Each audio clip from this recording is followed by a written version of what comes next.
Welcome back mga kalakwatsa sa Louie TV. Ang pupuntahan natin ngayon ay ang Suwal, Pangasinan. Kasama ko ang aming grupo na 2444 Riders Club. Maaga pa nga lang naghanda na kaming mag-take off mula sa San Quintin. Fast forward, pagdating nga namin sa beach for the kain ng mga person. Sabi nga nila, mas masarap kumain pag nagkakamay. O diba, pak? Grabe ba? Salamat nga pala sa aming nagpopogian at naggagandang kakabsat sa 244 Riders Club na nag-prepare sa aming food. Sharep, quality. So eto na nga, ipapakita na natin ang kagandahan ng Suwal, Pangasinan na talaga nga namang maipagmamalaki. Ang masasabi ko lang, parang Little Boracay sa ganda ng sand at sa lawak ng beach. Kitang-kita nyo naman mga kalakwatsa kung paano ka-blue ang kulay ng tubig. Saktong-sakto to dahil paparating ng summer. Pampamilya, pang magtropa. Sa paglilibot nga namin doon, hindi lang din pala lokal ang mga nandun sa beach, kundi may mga bisita ding turista. Madami rin ditong resort mga kalakwatsa na nag-o-offer ng cottages and rooms. May mga videoke at meron din namang wala. Mas pinili namin sa mas tahimik para quality ang banding ng mga person. O diba? Pakita nyo naman kung gaano kapino ang buhangin ng Suwal, Pangasinan. Sa Suwal, Pangasinan, mayroon ding water activities tulad ng paddleboat. At eto pa nga for the sunblock na ang mga person kasi eto na tayo sa exciting part mga kalakwatsa. Trinay namin ang isa pa sa mga water activities sa Masimeri, Suwal, Pangasinan. For the madali lang ako ng lakad niyan pero grabe, 198% ang kaba ko ba? Promises. Dito na ako grabe nag-enjoy dahil first time ko ito mga kalakwatsa ang pagsakay ng banana boat.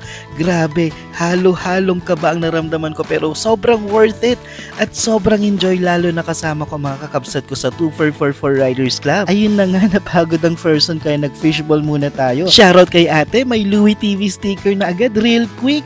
Mura lang din ang kanilang tinda, so alam nyo na ha. So yun na nga mga kalakwatsa, nakakita tayo dito sa Suwal ng pwedeng mapagbilhan ng sea urchin.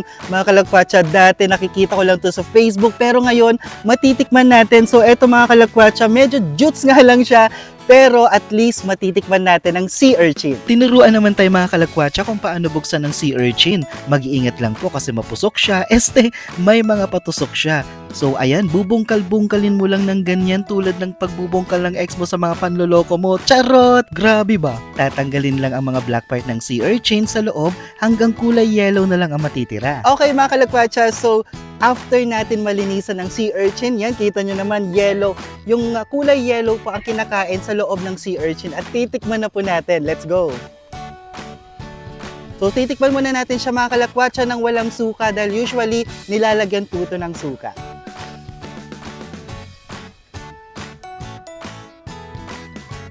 Oh wow! Grabe! Sobra yung fresh na fresh talaga mga kalakwatsa. At the same time, maihahan tulad ko ang lasa niya sa aligé ng alimango. So this time naman mga kalakwatsa, titikman natin ito with suka. And dato puti, baka naman.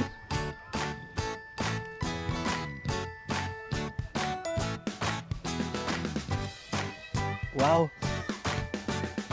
Grabe. So mga kalakwatsa, sa mga hindi pa po nakakatikim, talagang maihahan tulad ko ang lasa niya sa aligé ng alimango. So natapos na ang aming pag-sightseeing sa beach.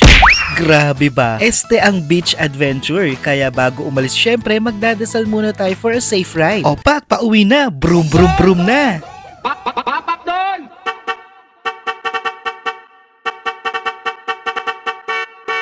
Grabe ba?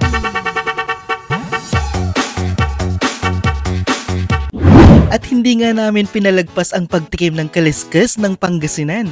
Tignan nyo naman ang laman, siksik na siksik at hindi tinipid. At paano ba siya kainin mga kalakwatsa? Para lang din siyang pares mga kalakwatsa na ilalagay mo yung sabaw sa kanin sabay subo. Subo? Grabe ba?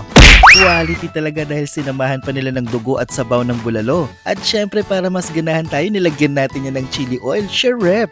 Grabe ba? O diba? Sarap na sarap ako dyan, no? At sa sarap nga mga kalakwatsa, pinagpapawisan na tayes. At pag sinabayan pa ng Coke, nako quality! Coke, baka naman. Grabe ba? At syempre, nais ko lang po magpasalamat sa ating kinainan, Perlas Bulaluhan na Gillian Road, Benmale, at sa aking mga kakabsat sa 2444 Riders Club, San Quintin.